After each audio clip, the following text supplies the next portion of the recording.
நீதிமொழிகளிலிருந்து தியானிக்கும்.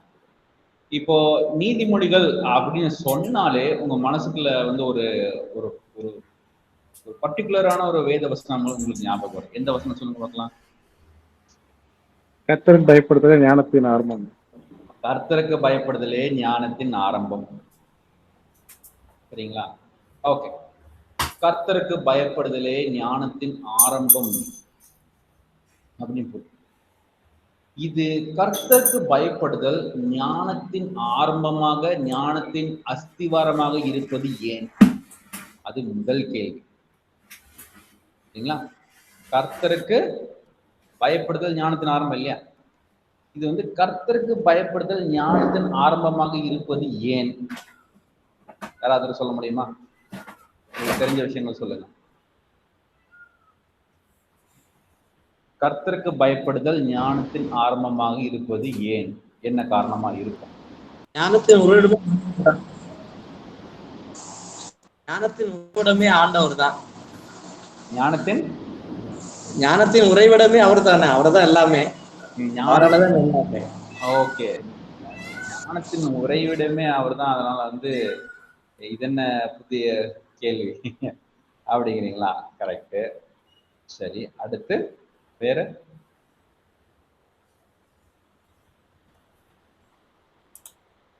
இந்த கர்த்தருக்கு பயப்படுதல்னு சொல்லியிருக்கல, அது என்ன பயப்படுதல்?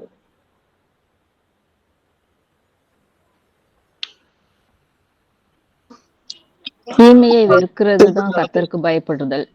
எதுங்க? தீமையை வெறுக்கிறது கர்த்தருக்கு பயப்படுறது. தீமையை வெறுப்பது கர்த்தருக்கு பயப்படுதல். சரி, நீங்க நீங்க என்ன சொன்னாலும் அதுக்கான நீங்க கனெக்ஷன் நீங்களே திங்க் பண்ணி பார்த்து. இப்போ நம்ம வந்து தீமையை வெறுத்தா அவன் வந்து எப்படி? தீமையை வெறுத்தா நீதிவான் ஆகலாம், தீமையை வெறுத்தா எப்படி ஞானி ஆக முடியும்? கர்த்தருக்கு பயந்து கீழ்ப்படிச்சு நடக்குது சார். கர்த்தருக்கு பயந்து அவர் கீழ்ப்படிஞ்சு நடக்கும்போது, அவர் சொல்ற கட்டளைகளை கடைபிடிக்கும் போது, அப்ப நம்ம அந்த ஞான நன்மை தீமை அறியக்கூடிய அந்த ஞானத்தை பெறுறோம் இல்லைங்களா? ஓகே. கர்த்தருக்கு கீழ்ப்படியும் போது நமக்கு நன்மை தீமை அறிகிற அந்த ஞானம் கிடைக்கிறது. ஆதியாகமம் படிக்கும்போது நமக்கு இதே விஷயம் வேற மாதிரி தெரியுது. கட்டளைகள் கர்த்தருக்கு கீழ்ப்படிதான் வந்து நன்மை தீமை கொடுத்து அவங்க காட்டினாங்க. ஓகே, அது இப்ப வேண்டாம். அவருடைய வார்த்தைக்கு கீழ்ப்படிதல். கர்த்தருடைய வார்த்தைக்கு கீழ்ப்படிதல். கதை சொல்ல இப்ப இந்த கர்த்தருடைய வார்த்தை கீழ்ப்படிந்தா வந்து நம்ம வந்து ஒரு கீழ்ப்படுதல் உள்ளா இருக்கலாம். அப்புறம் தீமையை வெறுத்தால் வந்து நம்ம நீதிமானங்களா இருக்கலாம். எப்படி இந்த ஞானம் இருக்கிறது? அதான் அடுத்த இதுல இருக்கிற முக்கியமான கேள்வி. ஞானம் எப்படி வருகிறது? இது பொல்லாப்பை விட்டு விலகுவதே ஞானம். பொல்லாப்பை விட்டு விலகுவதுதான் ஞானம். அதுதான் அடுத்த ஒரு முக்கியமான கேள்வியாச்சு. அப்ப நீங்க ஞானம்னு எதை டிஃபைன் பண்றீங்க?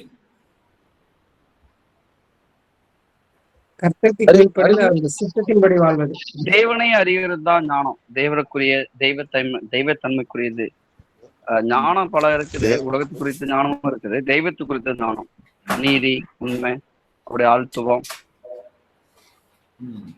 ஆனா நீதிமொழிகள் புத்தகத்துல பாத்தீங்கன்னா வெறும் அந்த தியோலஜியை பத்தி இல்லைங்களா, மற்ற உலகத்துக்கு கொடுத்த ஞானம், வாழ்க்கை கொடுத்த ஞானம், அதெல்லாம் இல்லாம வெறும் இந்த என்னது தியோலஜிக்கல் இறையியல் ஞானம் மட்டும்தான். ஆனா இப்படி நம்ம நீதிமொழிகள் படிக்கும்போது அது வந்து ஒரு இறையியல் ஞான புத்தகமா, ஒரு சிஸ்டமேட்டிக் தியாலஜி புக்கா நம்ம பார்க்கலையே.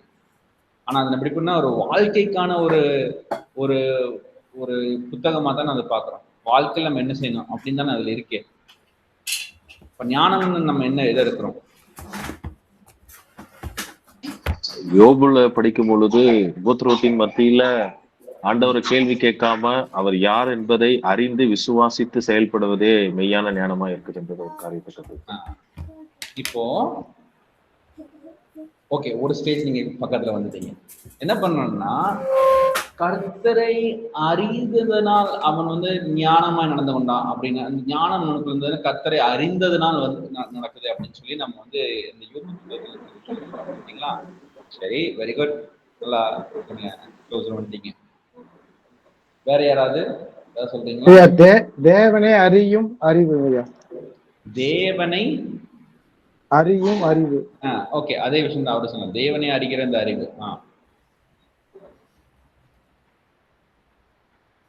ஓகே,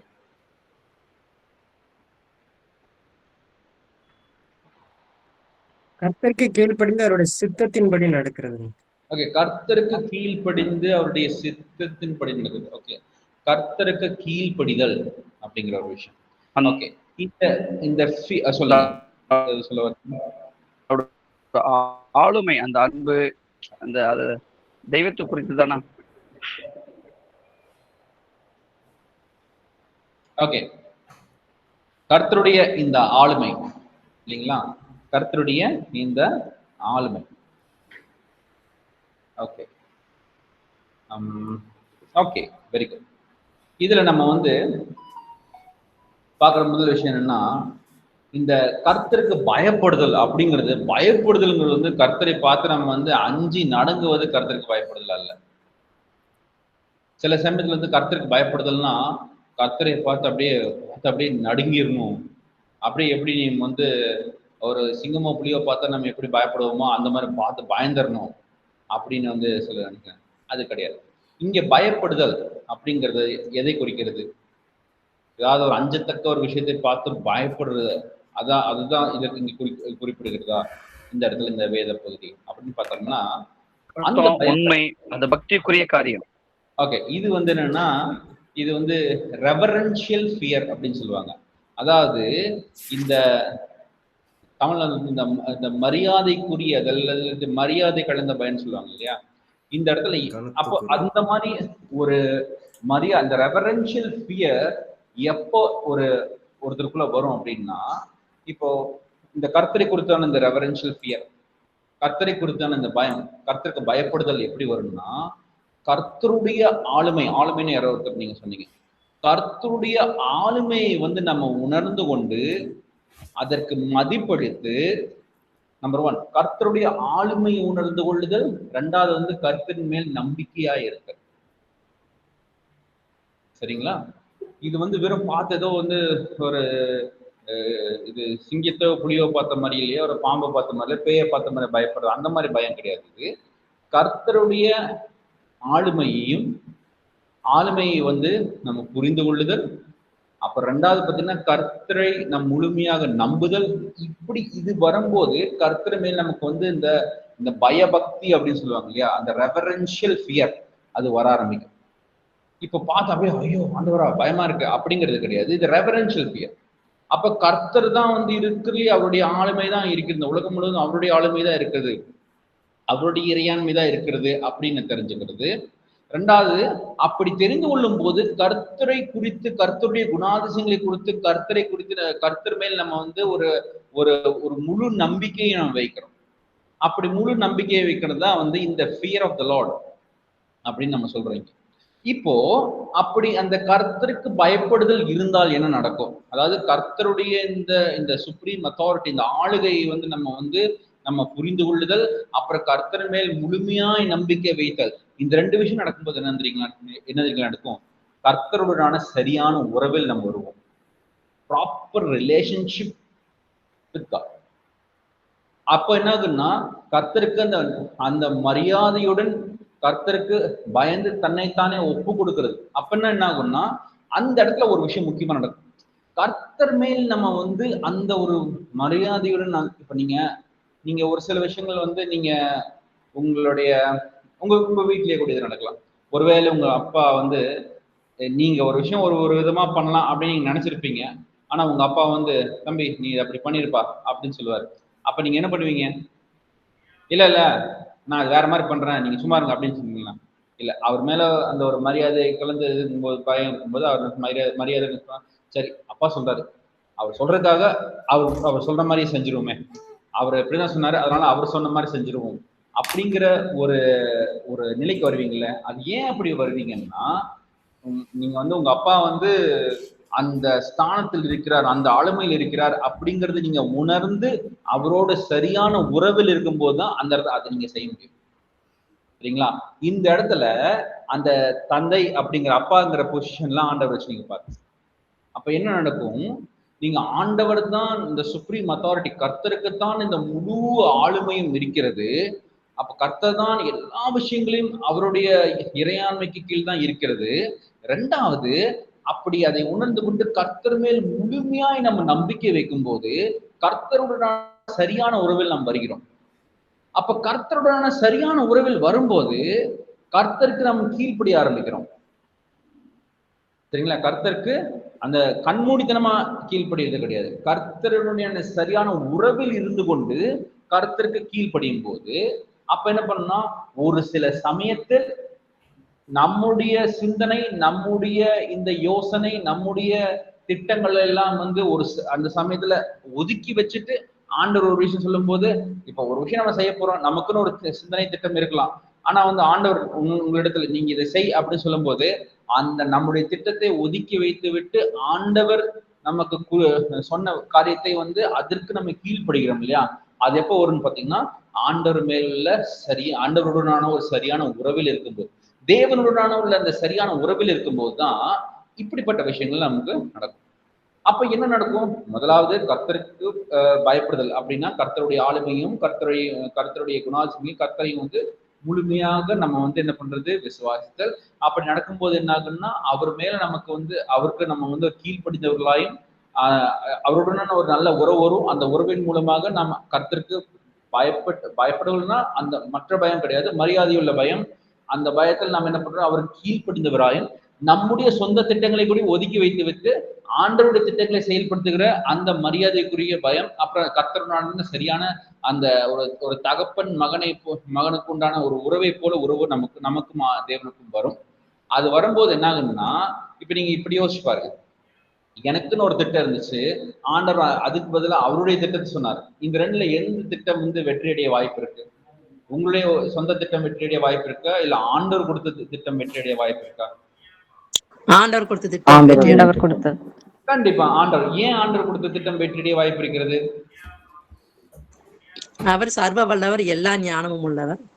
அவர் சர்வ உள்ளவர், எல்லா ஞானமும் உள்ளவர், அவருக்கு எல்லாம் அறிந்தவர், எல்லாமே அவருக்கு தெரியும்.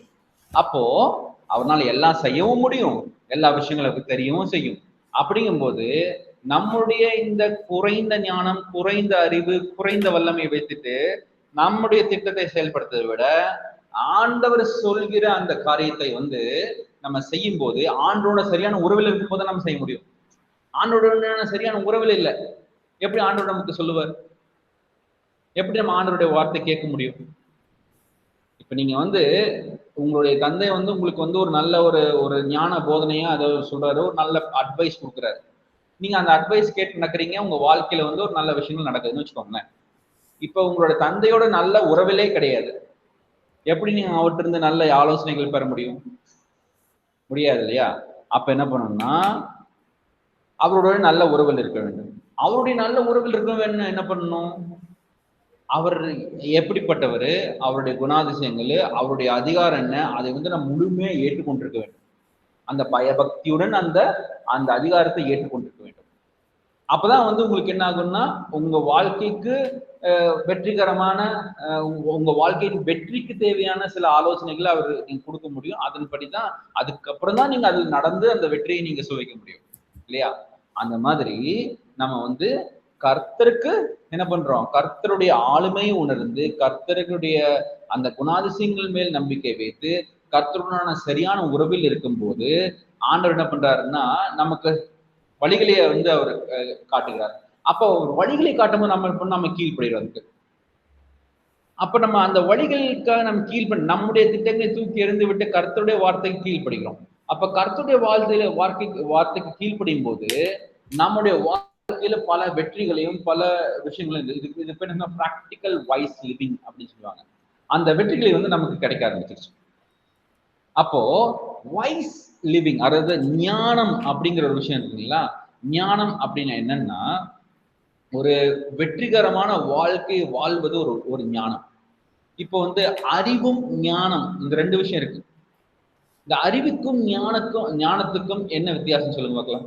யாராவது சொல்லுங்க, அறிவுக்கும் ஞானத்துக்கும் என்ன வித்தியாசம்? அறிவு நம்ம வந்து படித்து தெரிந்து கொள்றது, ஞானம் கர்த்தர் கொடுக்கிறது. இல்ல, நான் சோர்சஸ் என்னன்னு சொல்லல, இது ரெண்டுக்கும் நான் வித்தியாசம் என்ன சொல்லுங்க.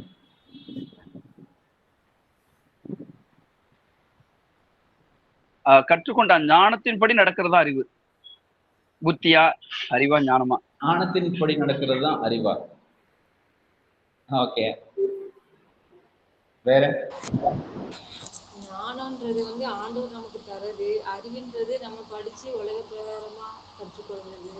இல்ல, நீங்க எல்லாருமே சொல்லும்போது சோர்ஸ் சொல்றீங்க. ஞானம்ங்கிறது வருது, அறிவுங்கிறது வருது. நான் ரெண்டுக்கு என்ன அந்த இன்ட்ரின்சிக் டிஃபரன்ஸ் என்னன்னு கேக்குறேன் நான். சார் அறிவுன்றது வந்து எல்லாமே எல்லாத்தையும் பத்தி யோசிக்கும் சார். ஞானம்ன்றது கரெக்டா ஒரு முடிவு எடுத்து நன்மையானதை மட்டும். அறிந்த பிறகு வர அனுபவம், வாழ்க்கையில வர்றது அனுபவம்லாம் அறிவு. அது எதுவா இருந்தாலும் சரி, அது உலகப்புறமா இல்ல என்ன சொல்றது ஸ்பிரிச்சுவலா இருந்தாலும் சரிதான். அது வாழும் போது அந்த வாழ்க்கையில வர அனுபவம் தான் அறிவு. ஒரு காரியத்தை பகுத்தறிந்து செயல்படுத்தணும் அப்படிங்கிறது வந்து அறிவு சார். அதை வந்து செயல்படுத்துறதுக்கு தேவையானது ஞானமா செயல்படுத்தணும், தேவையானது ஞானம். ஒரு விஷயத்தை அறிந்து கொள்வது அறிவுங்களா? அந்த காரியத்தினுடைய நன்மை தீமையை வந்து சிந்திப்பது வந்து ஞானம். Okay, very good. அறிவுன்றது வந்துட்டு நம்ம கற்றுக்கொள்வது, அந்த ஞானம்ன்றது அந்த அறிவை சரியான முறையில் பயன்படுத்துறது. ஓகே, வெரி குட், ரொம்ப அருமையா சொன்னீங்க. இப்ப என்னன்னா, அறிவு அப்படின்னா ஒரு விஷயத்தை அறிதல், அக்வயரிங் இன்ஃபர்மேஷன். அதாவது இது வந்து இந்த பிலாசபி எபிஸ்டமாலஜி அப்படின்னு ஒரு பிரான்ச் இருக்கு. அந்த பிரான்ச்ல தான் வந்து இந்த நாலேஜ், தியரி ஆஃப் நாலேஜ்மாங்க. அந்த நாலேஜ்னா என்ன அப்படின்னு, அதாவது ஒரு விஷயத்தை நாம் அறிந்து கொள்ளுதல். எப்படி அறிந்து கொள்ளலாம்? இதில் பார்த்தீங்கன்னா இப்போ எபிஸ்டமாலஜி பார்த்தீங்கன்னா உங்களுக்கு வந்து எம்பிரிசிசம்னு ஒரு விஷயம் இருக்கு, ராஷனலிசம்னு ஒன்று இருக்கு, ஃபைடைசம்னு ஒரு விஷயம் இருக்கு, அப்புறம் இன்ட்யூஷன், இன்ஸ்டிங்க்ட்னு ஒரு சின்ன சின்ன சோர்சஸ் இருக்கு. இது மூலியமா வந்து நம்ம வந்து எப்படி இந்த அறிவை நம்ம பெற்றுக்கொள்ளலாம். அறிவை பெற்றுக்கொள்றது என்னன்னா, நம்ம வந்து அது எதை குறித்து வேணா இருக்கலாம். சில இன்ஃபர்மேஷன் நான் உங்களுக்கு சொல்லுவேன், அதை நீங்க அறிந்து கொள்வீர்கள். அதனால என்ன பிரயோஜனம்? அதோடைய பிரயோஜனம் நமக்கு தெரியாது. இப்போ நான் வந்து இப்போ ஒரு உதாரணத்துக்கு நான் ஒரு விஷயம் சொல்றேன். இப்போ நான் இப்போ வந்து உங்களுக்கு ஒரு 10 நிமிஷம் டைம் எடுத்தேன்னா, இந்த கம்ப்யூட்டர்ல இந்த போன்ல இருக்கிற இந்த சிப் இருக்கீங்களா, அந்த ப்ராசஸர் எப்படி வேலை செய்யுது, கோர்ஸ்னா என்ன, பிசிக்கல் கோர்னா என்ன, அப்புறம் வந்து வேற நான் பிசிக்கல் கோர்னா என்ன, ஹைப்பர்தெட்டிக்னா என்னன்னு ஒரு 10 நிமிஷத்துல அது ஒரு ஒரு ஒரு அதை பத்தின இன்ஃபர்மேஷன் கொடுக்கலாம். சரிங்களா? அதை நீங்கள் அறிந்து கொள்வீர்கள். அறிந்து கொண்டதுக்கு அப்புறம் அதை வச்சு என்ன பண்ண போறீங்க? இப்ப இதே மாதிரி நம்ம வாழ்க்கையில பல விஷயங்கள் நம்ம அறிந்து கொள்ளலாம். இப்ப இன்டர்நெட் ஓபன் பண்ணீங்கன்னா இது என்னன்னு கேட்டீங்கன்னா சொல்லும். எல்லா விஷயங்களையும் நம்ம அறிந்து கொண்டுட்டே இருக்கலாம். இப்ப நீங்க எப்படி பண்ணீங்கன்னா, சில விஷயங்களை தேடி படித்து நம்ம தெரிஞ்சு கொள்ளலாம். அது நம்முடைய ரீசனிங்ஸ் மூலமாக. சில விஷயங்கள் வந்து நம்ம அனுபவத்தின் மூலமாக. இப்ப வந்து நீங்க வந்து நெருப்புல வந்து யாராவது போய் இப்ப விரல வைப்பீங்களா? வைப்பீங்களா? யாராவது இப்போ வைக்க மாட்டீங்க. வச்சா என்ன ஆகும்? சுடும். அது எப்படி உங்களுக்கு தெரியும்? அறிவின் மூலமா நெருப்பு சுடு என்பது அறிந்திருக்கோம் நம்ம. பட் அத கவனமா கையாளணும் நம்ம. அது தொட்டா சுடுன்றது ஒரு அறிவு இருக்கு இல்லைங்களா, அதுதான் ஞானம். ஓகே, இது கண்டிப்பா. இப்ப நீங்க வந்து நெருப்புல வந்து விரல வச்சதுன்னா சுடும் அப்படிங்கிற விஷயம் உங்களுக்கு எப்படி தெரிஞ்சது? அனுபவத்தினால. உங்களுக்கு ஒரு அனுபவம் இருக்கு, சரிங்களா? அந்த அனுபவத்துல நீங்க ஒரு தடவை எங்கா சூடாட்டுறது நீங்க வச்சுக்கீங்க, ஓ இப்படி வச்சா இப்படி ஹர்ட் ஆகும் அப்படிங்கிற விஷயம் வந்து உங்களுக்கு அப்ப இருந்து அந்த அனுபவத்தை நீங்க தெரிஞ்சுக்கிட்டீங்க. இப்போ இன்னொரு கேள்வி கேட்கிறேன், 2 + 2 எவ்வளவு இருக்கு? 4. இது எந்த அனுபவத்துல நீங்க கத்துக்கிட்டீங்க? இதை தொட்டு பாத்தீங்களா எங்காவது? ஆல்ரெடி ஃபார்முலா அதான் அறிதல், கற்றுக் கொடுத்தல், கேள்வி, அறிவு, கற்றுக்கொடுத்து ஃபார்முலா ஆச்சு. அதே போலதான் ஞானமும் கூட. இல்ல நீங்க கட்டளைகள் அதெல்லாம் அவசரப்பட்டு கன்க்ளூஷன் வராதீங்க. நான் ஸ்டெப் பை ஸ்டெப்பா போகும். என்ன சொல்ல வரேன்னா, இப்ப நீங்க தொட்டா இந்த நெருப்பை தொட்டா விரல் சுடுங்கிறது நீங்க அனுபவத்தின் மூலமா கத்துக்கொண்டீங்க. ஆனா வந்து இந்த 2+2 வந்து 4 அப்படிங்கிற இது வந்து உங்களுடைய லாஜிக், உங்களுடைய ரீசனிங் ஸ்கில்ஸ், சிந்திக்கிற திறன், சிந்தனையின் மூலமாக நீங்க சில விஷயங்களை நீங்க கற்றுக்கொள்கிறீங்க. அப்போ உங்களுக்கு அறிவு எப்படி வருகிறது? நீங்க வந்து அனுபவத்தின் மூலமாக அறிவு வருகிறது, சிந்தனைகளின் மூலமாக, சிந்திப்பதன் மூலமாக, உங்களுடைய சிந்திக்கிற திறன் மூலியமாகவும் உங்களுக்கு அறிவு வருகிறது. அப்புறம் மூணாவது பார்த்தீங்கன்னா இன்னொரு விஷயம் வந்து ஒரு ஜெர்மன் பிலாசபர் ஜோஹன் ஃபிட்ச் அப்படிங்கிற அவர் என்ன சொல்றாருன்னா 95% ஒரு மனிதனுக்குள்ள ஞானம் விசுவாசத்தினால் வருகிறது அப்படிங்கிறார். விசுவாசம் நம்ம வந்து இந்த கிறிஸ்துவ அந்த விசுவாசத்தை பற்றி சொல்ல, ஜென்ரலா ஒருத்தர் விசுவாசிக்கிறதுனால வருது. ஒரு உதாரணத்துக்கு சொன்னேன், நான் வந்து ஓகே ஏ இதுதான் ஏ, அந்த ஏங்கிற விஷயம் இது ஏ அப்படிங்கிறதுக்கு நமக்கு ஏதாவது எவிடன்ஸ் இருக்கா? இதுதான் ஏ அப்படின்னு. இப்ப யாராவது வந்து இல்லப்பா ஏ இல்ல பி அப்படின்னு சொல்லிட்டாங்கன்னு வச்சுக்கோங்களேன், அது பி அது பி இல்லைன்னு நிரூபிக்கிறதுக்கு நமக்கு ஏதாவது இன்ட்ரின்சிக் எவிடன்ஸ் இருக்கான்னு பாத்தீங்கன்னா பெருசா எவிடன்ஸ் இருக்காது நம்மகிட்ட. அது ஏன் அப்படின்னு பார்த்தோம்னா கன்சென்சஸ் மட்டும்தான் இருக்கும், அதுக்குன்னு ஒரு எவிடன்ஸ் இருக்காது. ஏன் அப்படின்னா இந்த விஷயங்களை வந்து நம்ம எப்படி கத்துக்கிட்டோம் அப்படின்னு பாத்தீங்கன்னா, நம்ம ஸ்கூல் போயிருப்போம், அந்த நம்மளுடைய கிண்டர் கார்டன் ஸ்கூல்ல வந்து ஒரு டீச்சர் சொல்லியிருப்பாங்க இதுதான் ஏ அப்படிங்க, அதான் ஏன் நீங்க ஏத்துக்கிட்டீங்க.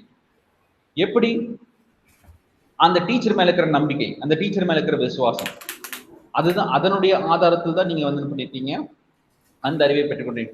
அப்போ பல வருடங்களாக நீங்க ஸ்கூல்ல படிச்சது, இன்னும் சில வருடங்கள் காலேஜ்ல படிச்சது, இப்போ இந்த மாதிரி ஆன்லைன்ல நீங்க படிக்கிறது, இதெல்லாம் எப்படி உங்களுக்கு வந்து அறிவாக மாறுகிறதுன்னா சொல்லிக் கொடுக்குற அந்த டீச்சர், அந்த ஆசிரியரை நீங்கள் வந்து விசுவாசிப்பதனால வருது.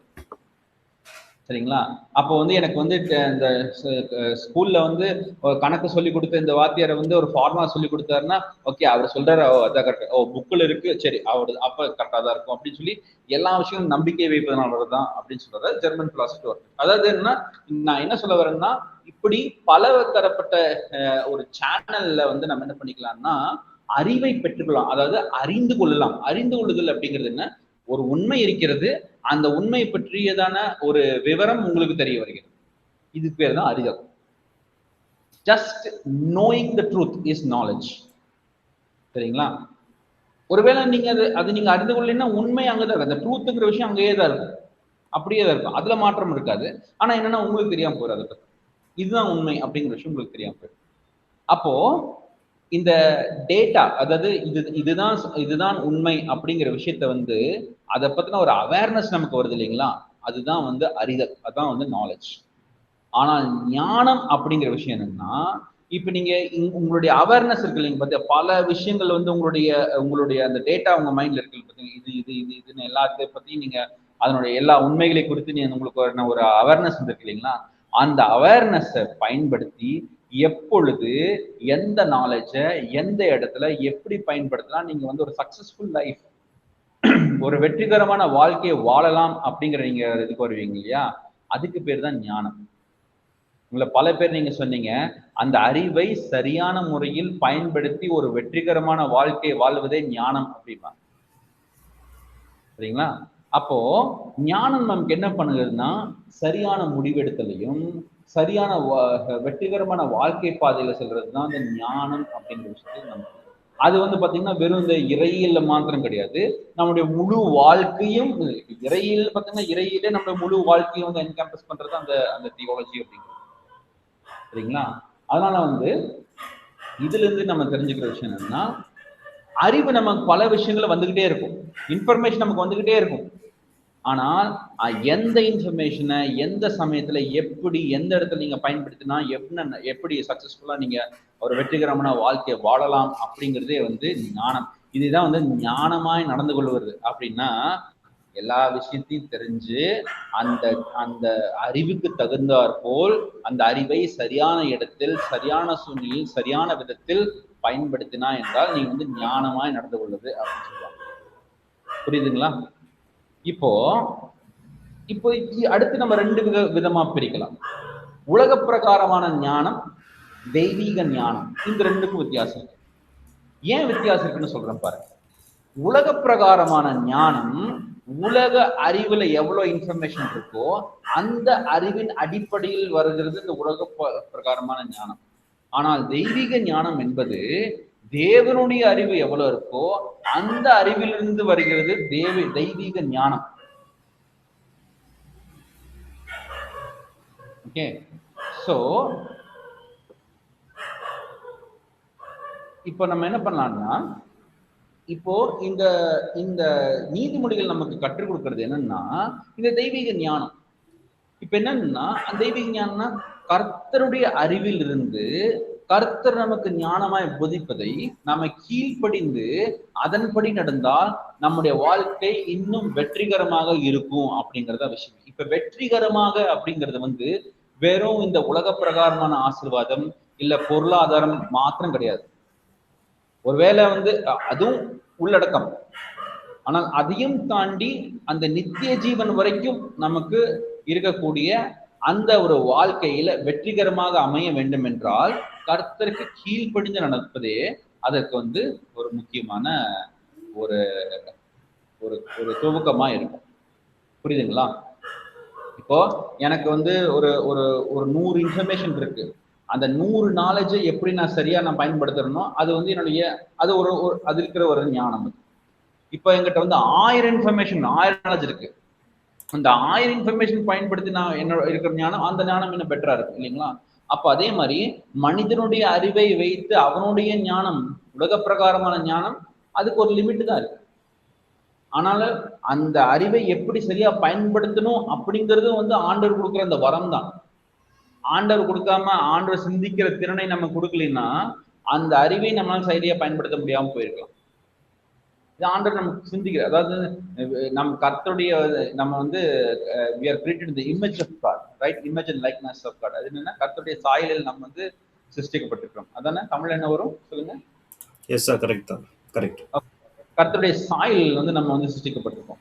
அப்படிங்கும்போது அந்த சாயல் வெறும் ஆண்டருக்கு ஒரு தலை, 2 கை, 2 காலு, 2 கிட்னி, அதனாலதான் நமக்கு அதே மாதிரி இருக்குன்னு நினைக்கிறோம். அந்த இது இந்த உருவத்தில் உள்ள சாயல் கிடையாது. இது மென்டல் இமேஜ், நம்ம மனதில் இருக்கிற அந்த ஸ்பிரிச்சுவல் இமேஜ், அந்த ஆவிக்குரிய அந்த சாயல், இன்டெலெக்சுவல் இமேஜ், அந்த அறிவார்ந்த சாயல், சோஷியல் இமேஜ். எப்படி ஆண்டவர் எல்லா இடத்துலயும் அந்த அந்த ஃபெலோஷிப் இருக்கிற அந்த நமக்கும் அந்த ஃபெலோஷிப் ஆண்டவர் கொடுத்துருக்காரு. அப்போ அந்த அறிவின் சாயல் நமக்கு இருக்கிறங்காட்டிக்கு தான் அந்த ஞானம், அந்த இன்டெலெக்சுவல் இமேஜ் நம்ம ஆண்டவரத்துல நம்ம பெற்றுக்கொண்டங்காட்டிக்கு தான் நம்ம இருக்கிற இன்ஃபர்மேஷனை நம்ம சரியா பயன்படுத்தணும். புரியுதுங்களா உங்களுக்கு? அப்போ இன்னும் நம்ம இந்த ஞானத்தை, சரியான ஞானத்தை பெற்றுக்கொள்ளணும்னா எப்படி ஒரு சின்ன பையன் ஒரு தன்னுடைய அறிவுக்கு தகுந்த மாதிரி அவனுடைய ஞானத்துல ஒரு முடிவு எடுக்கிறான். ஆனா அவருடைய தகப்பன் அவருக்கு இன்னும் பல அறிவு, அந்த மகனை விட அதிகமான அறிவு இருக்கும். அதனால தந்தை அவருடைய ஞானத்துல ஒரு முடிவெடுத்து சொல்லும் போது அந்த முடிவை மகன் பின்பற்றும் போது அவன் அந்த மகனுடைய வாழ்க்கை இன்னும் ஆசீர்வாதமாகவும் வெற்றிகரமாகவும் இருக்கும். அதே போல நமக்கும் அறிவு இருக்கிறது, நமக்கும் அதை கொண்டு நாமளும் ஒரு ஞானமாய் நம்ம ஆண்டவர் கொடுத்த வரத்துல நம்ம ஞானமாய் நடந்து கொள்கிறோம்.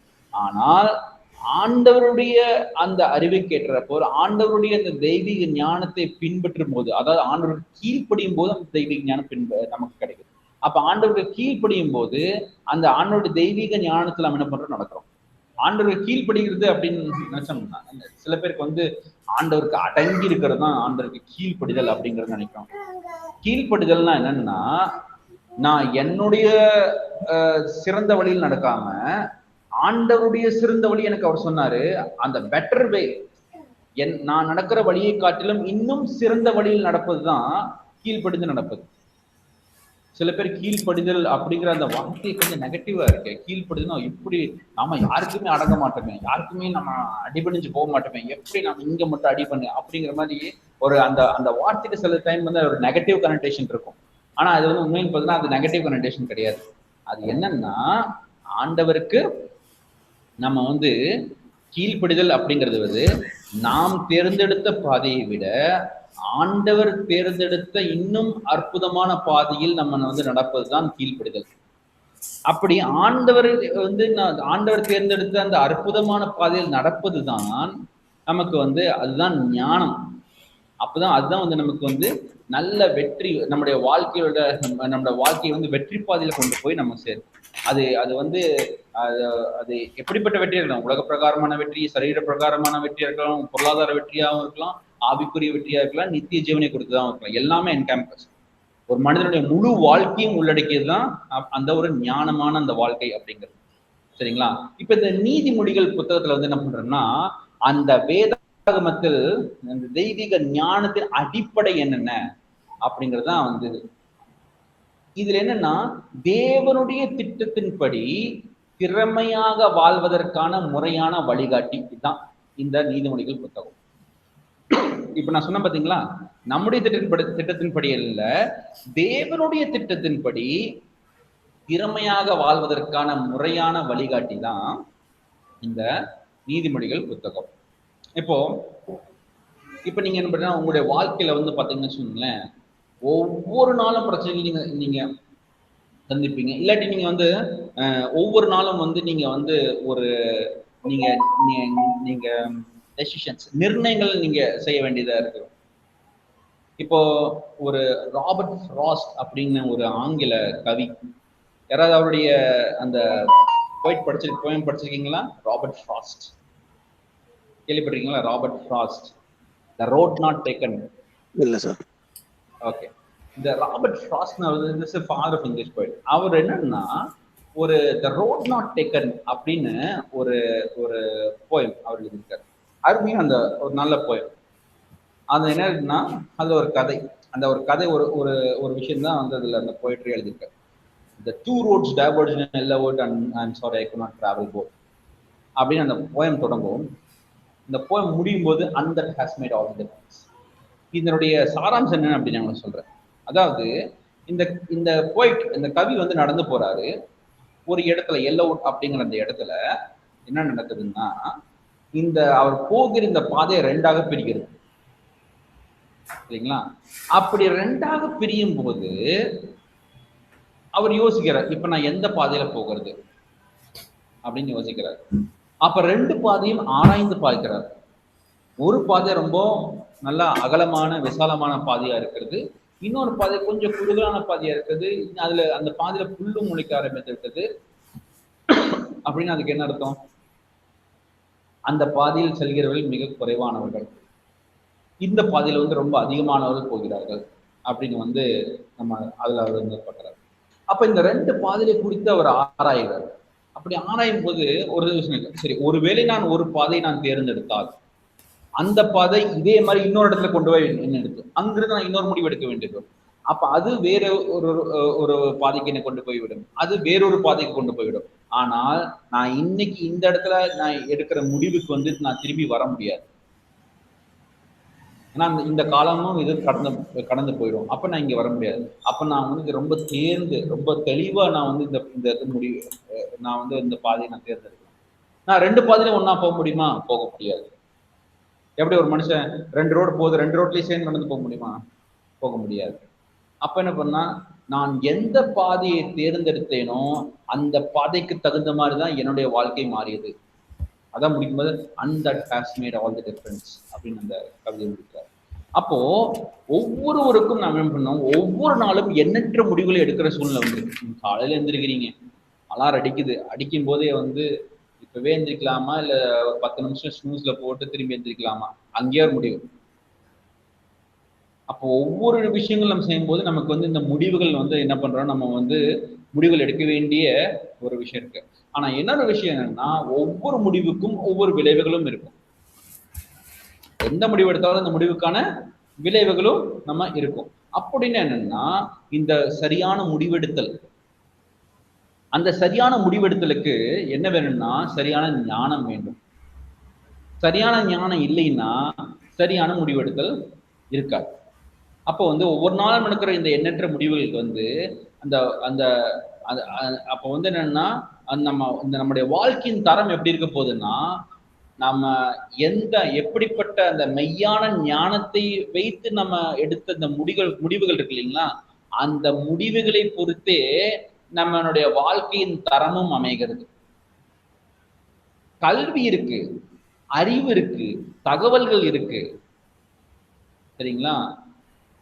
அது வந்து இந்த கல்வி, அறிவு, இன்ஃபர்மேஷன், எஜுகேஷன், இன்ஃபர்மேஷன், அப்புறம் மூணாவது விஷயம் என்னன்னா அறிவு, நாலேஜ், இன்ஃபர்மேஷன். இது எல்லாம் இருந்தால் உங்களுடைய தவறான மதீனமான அந்த முடிவுகளை தடுக்க முடியுமான்னு கேட்டீங்கன்னா தடுக்க முடியாது. ஏன்னா அது வெறும் இன்ஃபர்மேஷன்ஸ், அது வெறும் உங்களுக்கு நீங்க அறிந்து கொண்ட சில உண்மைகள் அப்படி உள்ள வச்சிருக்கு. டேட்டா ஜஸ்ட் அந்த இது சொல்லுவாங்க, இது வந்து ஒரு டேட்டா மாதிரி. அந்த டேட்டாவை எப்படி ப்ராசஸ் பண்றோம்ல அதுதான் வந்து ஞானம். அப்போ நீங்க எவ்வளவு வேணா உங்களுக்கு ஞானம் இருந்திருக்கலாம், அதாவது சாரி எவ்வளவு வேணா அறிவு இருந்திருக்கலாம், எவ்வளோ விஷயங்களை தெரிந்து வைத்திருக்கலாம். ஆனால் அத்தனை தகவல்களும், அத்தனை அறிவும், அத்தனை கல்வியும் உங்களை தவறான மதீனமான முடிவை எடுப்பதிலிருந்து தடுக்க போவதில்லை. சாலமோன் ராஜாவுக்கு பல விஷயங்கள் தெரியும். கடைசியில் என்னாச்சு?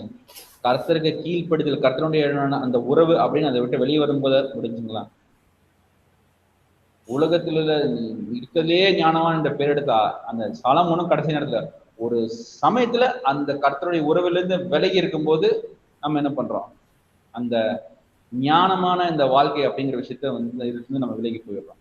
எப்படி அந்த எப்படி the wine has to be, the branch has to be with the wine. அதாவது அந்த திராட்சை கொடியில வந்து அதனுடைய கிளைகள் வந்து எப்போ எது வரைக்கும் அந்த கிளை அந்த மெயினான அந்த திராட்சை செடியில வந்து கொடியில வந்து ஒட்டி இருக்கிறதோ அது வரைக்கும் தான் அந்த வந்து கனி கொடுக்க முடியும். ஒரு எப்போ அந்த கிளையை வெட்டி போடுறாங்களோ அப்ப இருந்து அதை என்ன பண்ண ஆரம்பிச்சிடும், அது வந்து காஞ்சு போயிடும், அப்போ காய ஆரம்பிச்சிடும் இல்லைங்களா?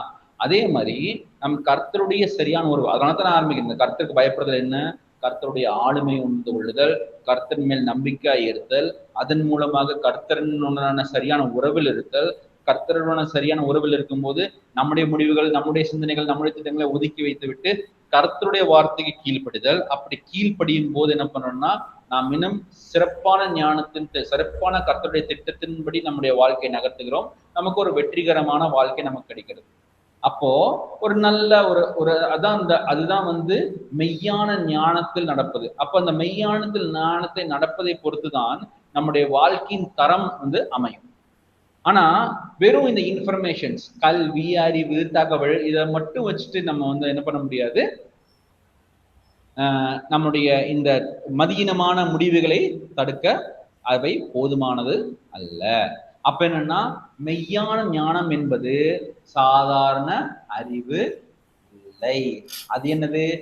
அது தேவனை மையப்படுத்திய ஒரு வாழ்க்கை முறைதான் மெய்யான ஞானம் என்பது. அதான் வந்து கர்த்தருக்கு பயப்படுதலே ஞானத்தின் ஆரம்பம் அப்படிங்கும்போது அதுதான் ஆரம்பம். அப்படின்னா முதல் கர்த்தருடைய அந்த ஆளுமையின் சுப்ரீம் அத்தாரிட்டி, கர்த்தருடைய அத்தாரிட்டியை நம்ம புரிந்து கொள்ளுதல். அதனுடைய அத்தாரிட்டியை புரிந்து கொள்ளும் போது அவருடைய அந்த குணாதிசயங்களை நம்ம என்ன பண்ணுவோம்? அதன் மேல் நம்பிக்கை வைக்க ஆரம்பிப்போம். கர்த்தர் மேல் குணாதிசயங்கள் நம்பிக்கை வைக்கும்போது கர்த்தருடன சரியான உறவில் நம்ம வர ஆரம்பிப்போம். கர்த்தருடன சரியான உறவில் இருக்கும்போது நம்முடைய திட்டங்களை ஒதுக்கி வச்சுட்டு கர்த்தருக்கு கீழ்ப்படிய ஆரம்பிப்போம். அப்ப கர்த்தருக்கு கீழ்ப்படுதல்ங்கிறது என்ன? நம்முடைய திட்டத்தில் விட கர்த்தருடைய சிறந்த திட்டத்தில் நம்முடைய வாழ்க்கையை நடத்துவது. அப்படிங்கும்போது என்னங்கன்னா நமக்கு இந்த ப்ராக்டிக்கல் வைஸ் லிவிங், நம்ம எடுக்கிற முடிவுகள், நம்ம செல்கிற பாதைகள் எல்லாமே வந்து ஒரு நல்ல ஒரு வெற்றிகரமான வாழ்க்கைக்கு வழிவகுக்கும். சரிங்களா? அதான் இப்போ வந்து அதாவது இந்த மெய்யான ஞானம் ஒரு சாதாரண அறிவு அல்ல. என்ன? அது வந்து தேவனை மையப்படுத்திய ஒரு வாழ்க்கை முறைதான். மெய்யான ஞானம் என்பது தேவனை மையப்படுத்திய ஒரு வாழ்க்கை முறை. அப்ப ஞானத்தின் அஸ்திவாரம் என்ன? கர்த்தருக்கு பயப்படுதல். அப்புறம் அதுதான் முதல் பயபக்தி, தேவனுடைய பரிசுத்தையும் தேவனுடைய அதிகாரத்தையும் உணர்தல். அடுத்து கர்த்தருக்கு கீழ்ப்படிதல், தேவனை இறுதி அதிகாரமாக ஏற்றுக்கொள்வது. அதுதான் வந்து கர்த்தருக்கு இது. நான் என்கிட்ட ஒரு சில திட்டங்கள் இருக்கு, ஆனா கர்த்தர் ஒரு விஷயம் சொன்னா அது பின்னாடி தான் நான் நடப்பேன். அதுக்கு பேரு தான் வந்து என்னன்னா கீழ்ப்படிதல். நம்மகிட்ட ஒரு திட்டங்கள் இருக்கு, ஆனா தேவனை இறுதி அதிகாரமாக ஏற்றுக்கொள்வது. நான் எனக்குள்ள பல சிந்தனைகள், பல முடிவுகள், பல திட்டங்கள் நான் வகுக்கலாம். ஆனால் கர்த்தர் வந்து என்ன பண்ணலாம்? அந்த விஷயத்தை மாற்றலாம். கர்த்தர் ஒரு விஷயம் சொன்னா என்னுடைய திட்டத்தை நான் தூக்கி போட்டு கர்த்தருடைய திட்டத்தை நான் என்னுடைய வாழ்க்கையில் செயல்படுத்துவேன் அப்படிங்கிற நிலைக்கு யார் வர்றாங்களோ அவர்கள் எல்லாம் ஞானவான்கள். அவ்வளவுதான், சிம்பிளா சொல்ல போனா. என்னிடத்துல பல திட்டங்கள் இருக்கும், ஆனால் ஆண்டவர் ஒரு திட்டத்தை அவர் சொன்னால் என்னுடைய திட்டத்தை தூக்கி போட்டு விட்டு நான் கர்த்தருடைய திட்டத்தை என்னுடைய வாழ்க்கையில் எடுத்து நான் செயல்படுத்துவேன் அப்படின்னு யார் நிக்கிறாங்களோ அவர்கள் தான் ஞானவான்கள். சரிங்களா? அப்போ இப்போ வந்து அடுத்து போன ஒப்புருவார், நம்முடைய எண்ணங்களையும் செயல்களையும் தேவனுடைய சித்தத்தோடு இணைத்தல். இதுதான் செயல்முறை. என்னன்னா நம்முடைய எண்ணத்தையும் செயல்களையும் தேவனுடைய சித்தத்தோடு இணைத்தல். அப்பதான் என்ன ஆகும்னா இந்த மெய் ஞானம், இதுவே வந்து அந்த மெய்யான ஞானத்தின் தொடக்கம். புரியுதுங்களா? இதுதான் வந்து அப்ப அந்த ஞானம், அதாவது கர்த்தருக்கு பயப்படுதல், அதுதான் அஸ்திவாரம். அது வந்து கர்த்தருக்கு அஞ்சி நடுங்குவதல்ல. ஆனா என்ன சொல்லணும்னா கர்த்தரை, அது வந்து தேவனை நோக்கிய பயபக்தியும் கீழ்ப்படிதலுமே வந்து கர்த்தருக்கு பயப்படுதல் அப்படின்னு விஷயத்த நம்ம சொல்றோம். சரிங்களா? இப்போ வந்து பாத்தீங்கன்னா இந்த நீதிமொழிகள் புத்தகத்துல வந்து நம்ம பார்க்குற விஷயம் என்னன்னா கர்த்தருக்கு பயப்படுதல் அப்படின்னா என்ன? அதுதான் கர்த்தருக்கு பயப்படுதல் ஞானத்தின் ஆரம்பம். அப்போ ஒரு ஞானமான வாழ்க்கை, ஒரு ஞானமான வாழ்க்கை எப்படி தேவனுடைய திட்டத்தின்படி ஒரு திறமையான வாழ்க்கை வாழ்வதற்கான இந்த முறையான வழிகாட்டின்னு தான் வந்து நம்ம இந்த நீதிமொழிகள் புத்தகத்தை சொல்றோம். சரிங்களா? இப்ப இந்த நீதிமொழிகள் புத்தகத்துல வந்து யார் எழுதுனா அப்படிங்கிற விஷயத்தை நம்ம பார்ப்போம். பல ஆசிரியர்கள் வந்து இந்த நீதிமொழிகள் புத்தகத்தை எழுதினார். ஆனா வந்து வேதத்தினுடைய மற்ற பகுதியில் எப்படி சொல்றாங்க, மனிதன் எழுதினாலும் அதை வந்து பரிசுத்த ஆவியானவருடைய வார்த்தைகள் தான். அப்ப வந்து பரிசுத்த ஆவியானவர் மனிதர்கள் மூலமாக எழுதியதுதான் வேதம் அப்படின்னு, அதான் நம்ம வந்து அது கர்த்தருடைய வார்த்தைன்னு சொல்றோம். அப்போ பல ஆசிரியர்கள் இருந்தாலும் பரிசுத்த ஆவியானவரின் ஏவுதலினாலே ஒரு புத்தகமாக இணைக்கப்பட்டுள்ளதுதான் இந்த நீதிமொழிகள் புத்தகம். சரி, யாரெல்லாம் இதை எழுதினா? ஒரு சாலமோன் ராஜா வந்து இவர் தான் வந்து இந்த புத்தகத்தோட ஒரு பிரதான ஆசிரியர். அதாவது மேக்சிமம் அதிகப்படியான விஷயங்களை வந்து எழுதினது சாலமோன் ராஜா. தேவனால் விசேஷித்த ஞானத்தை பெற்ற இந்த சாலமோன் ராஜா தான் வந்து இந்த நீதிமொழிகள் புத்தகத்துல இருந்து பல காரியங்களே வந்து அவர் வந்து, அதாவது பல பகுதிகளே அவர் தான் எழுதியிருக்காரு. அப்புறம் பாத்தீங்கன்னா இன்னும் சில இடத்துல பாத்தீங்கன்னா நீதிமொழி படிக்கும் போது இந்த ஞானிகளின் உரைகள் அப்படின்னு இருக்கும். சில ஞானிகளின் உரைகள் இருக்கு, அதையும் இதுல வந்து இன்கார்பரேட் பண்ணிட்டாங்க. அதையும் வந்து இதுல வந்து என்ன பண்ணிருக்குது, அந்த ஞான உரைகள் வந்து சேகரிக்கப்பட்டு அது வந்து நீதிமொழிகளில் என்ன பண்ணப்பட்டிருக்கு, அது வந்து உள்ள எடுத்துக்கொள்ளப்பட்டிருக்கிறது. சரிங்களா? அடுத்து ஆகூரின் வார்த்தைகள், தேவனுடைய வார்த்தையின் தூய்மையே வலியுறுத்துவது, அது வந்து ஆகூரின் வார்த்தைகள், அதுலயும் ஒரு போர்ஷன்ஸ். அடுத்து லெமுவேலின் உபதேசம். இப்போ வந்து அந்த லெமுவேல் யாருங்கிற பல டிபேட்ஸ் இருக்கு. இப்போ அந்த இடத்துக்கு நம்ம போறோம். இதுல வந்து போட்டோம்னா லெமுவேலின் உபதேசம், அவரது தாய் அவருக்கு போதித்தது. அப்போ லெமுவேலுக்கு வந்து அவருடைய தாய் போதித்த அந்த விஷயங்கள், இது இந்த மாதிரி ஒரு பல ஆத்தர்ஷிப், பல ஆசிரியர்கள் உள்ள இந்த ஞானத்தின் தொகுப்பு தான் இந்த நீதிமொழிகள் புத்தகம். சரி, இந்த புத்தகம் யாருக்காக? இந்த புத்தகத்தின் நோக்கம் என்ன? இந்த புத்தகம் யாருக்காக எழுதப்பட்டது அப்படின்னு பார்த்தோம்னா இந்த புத்தகம் இளைஞர்களுக்காக எழுதப்பட்டது. மதியினத்தின் வழியில் விழாமல் ஞானத்தை தேடி ஞானமாய் அவர்கள் நடந்து கொள்ள வேண்டும் என்பதற்காக இளைஞர்களுக்கான ஒரு வழிகாட்டியாக இந்த நீதிமொழிகள் புத்தகம் இருக்கிறது. அது மாத்திரமில்ல, ரெண்டாவது என்னன்னா இது வந்து வெறும் இளைஞர்களுக்கு மாத்திரம் இல்ல, இது முதிர்ச்சியடைந்த விசுவாசிகளுக்கும். அவர்கள் அறிவில் தொடர்ந்து வளரும். அதாவது அப்ப யாருக்காவது அறிவு இல்லைன்னா அப்ப நீதிமொழிகள் படிக்க, எனக்கு தான் ஏற்கனவே அறிவு இருக்கே, அப்ப நான் படிக்க வேண்டாமே அப்படின்னு நினைச்சுக்காதீங்க. எதுக்குன்னா அறிவில்லாததுன்னு சரியான பாதையில் ஞானத்தில் நடக்க இவர்களுக்கு வந்து ஒரு வழிகாட்டியா இருக்கிறது. அப்போ அந்த விசுவாசிகள், முதிர்ச்சி அடைந்த விசுவாசி என்ன பண்றாங்கன்னா அந்த அறிவில் தொடர்ந்து வளரணும் இல்லையா? எனக்கு அறிவு வந்துருச்சு போதும், இதுக்கு மேல எனக்கு வேண்டாம் அப்படின்னு சொல்ல போறீங்களா? இல்ல, அந்த அறிவில் ஞானத்துல வளர வேண்டும் இல்லையா? அந்த ஞானத்தில் வளருவதற்காகவும் என்ன பண்ணா இது வந்து முதிர்ந்த விசுவாசிகளுக்காகவும். முதிர்ச்சி அடைந்தன்னா வந்து வயசான விசுவாசி, ஏஜ்ல வயசும் கிடையாது, அந்த விசுவாசத்தில் வளர்ந்தவர்கள். சரிங்களா? அடுத்து இது குடும்பங்களுக்காக இருக்கும். தேவ பக்தியுள்ள வாழ்க்கையின் கொள்கைகளில் குடும்பங்கள் வழிநடத்தப்பட இது குடும்பங்களுக்காகவும் இந்த புத்தகம் வந்து எழுதப்பட்டது.